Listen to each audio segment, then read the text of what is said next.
today after 2.5 years. We can see and people can feel in the country the true scale of this government's economic failure. Our economy this year is contracting. The Chancellor has confirmed government borrowing is revised up this year, next year and every year. The national deficit is not rising, it is not falling. The national debt is...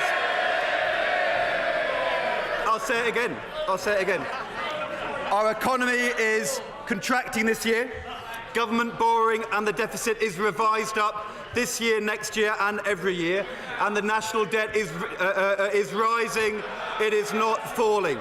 And it is people already struggling to make ends meet, middle and lower income families and pensioners who are paying the price. While millionaires get a tax cut, a £3 billion welfare handout to the people who need it least, Mr. Speaker. Let me spell out the full facts for the House, Mr. Speaker. They should listen, they might learn something, Mr. Speaker.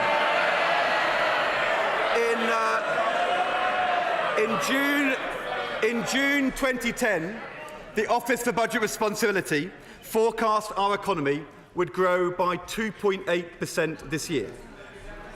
In March of this year, they said there would still be growth, but they revised it down to just 0.8%. Today we learn the Chancellor has not even managed that.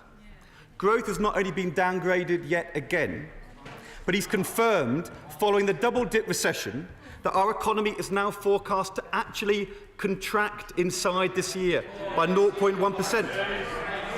To contract. Let me remind the House what the Chancellor promised over 2 years ago in the June budget. He said, "We have provided the foundations for economic recovery in all parts of our nation."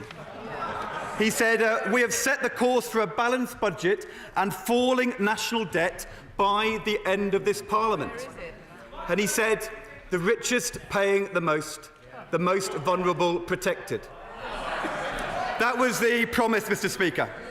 But far from securing our recovery, our economy has flatlined since the spending review in 2010.